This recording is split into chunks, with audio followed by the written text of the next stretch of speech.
सुअर की बले। क्या आपने कभी ऐसी कहानी सुनी है जहां पूरा गांव बदल गया? चैनल को सब्सक्राइब करना ना भूलें, वीडियो को लाइक करें और कमेंट करें। कहते हैं जंगल के उस पार एक ऐसा गांव है जहां हर 11 साल में एक बलिदान दिया जाता है। बलिदान एक काले सुअर का। कोई नहीं जानता कि यह परंपरा कब से चली आ रही है। बस इतना पता है कि अगर वो बलिदान ठीक से ना हुआ तो गांव पर शैतान का साया छा जाता है। इस बार बलिदान की रात थी। चारों तरफ मशालें जल रही थीं, ढोल नगाड़े बज रहे थे। गांव के बीचों बीच एक काला मोटा सुअर रस्सियों से बंधा पड़ा था। मुखिया ने कहा, जो डरता है वो मरता है, इस सुअर की बलि पूरी करनी ही होगी। मगर जब वो युवक चाकू लेकर आगे बढ़ा, उसके हाथ कांपने लगे। चाकू हाथ से गिर गया। उसी क्षण सुअर की आंखों से एक आंसू बह निकला। एक बूढ़ी औरत चीख पड़ी, अधूरी बलि हो गई, अब वो जागेगा। अगली सुबह गांव में सनसनी फैल गई। रामू की लाश मिली। उसका चेहरा सुअर जैसा दिखने लगा था, नाक छपटी और दोनों कान बड़े बड़े। कुछ कहने से पहले लोग डर के मारे चुप हो गए। शाम होते होते एक और मौत हुई। इस बार एक बच्चा जिसकी जीभ फटी हुई थी और उसके दांत इंसानों जैसे नहीं, सुअरों जैसे थे। गांव के लोग कहते ये बीमारी है, मगर वो बीमारी नहीं थी, वो श्राप था।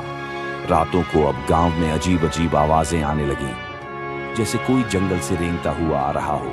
कुछ लोग कहते उन्हें नींद में कोई पुकारता है, बलिदान दो, बलिदान दो। गांव का बूढ़ा पुजारी अब गांव वालों से डरने लगा था। उसने बताया कि एक बार कई दशक पहले गांव वालों ने एक आदिवासी स्त्री को जादूगरनी समझकर सुअर की खाल में लपेटकर जिंदा जला दिया था। मरते वक्त वो औरत चिल्लाई थी, हर 11 साल में एक सुअर नहीं, एक इंसान मरेगा, तब तक जब तक मेरी आत्मा मुक्त न हो। गांव के लोग अब धीरे धीरे बदलने लगे थे। एक औरत के हाथ पर सुअर की खाल जैसी झुर्रियां उग आईं। एक युवक की पीठ से एक छोटी पूंछ झांकने लगी। बच्चे रात को अकेले खेलते हुए किसी अनदेखी चीज को चबा रहे थे। अब इंसान और जानवर में फर्क करना मुश्किल हो गया था। मुखिया ने जंगल के बीचों बीच तांत्रिक गुफा में जाकर माफी मांगी। वहां एक जली हुई औरत की छाया खड़ी थी, बिना चेहरा, बिना आंखें। उसने कहा, अब अधूरी बलि की कीमत पूरा गांव देगा।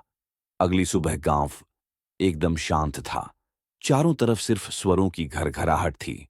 मगर जब गौर से देखा गया तो वो सुअर नहीं थे, वो गांव वाले ही थे।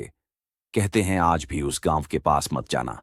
अगर कोई भूले से उस जमीन पर पैर रखते तो उसके शरीर में एक बदलाव शुरू हो जाता है। सबसे पहले उसकी हंसी बदलती है, फिर आवाज, फिर उसका चेहरा, और आखिर में वो इंसान रह ही नहीं जाता।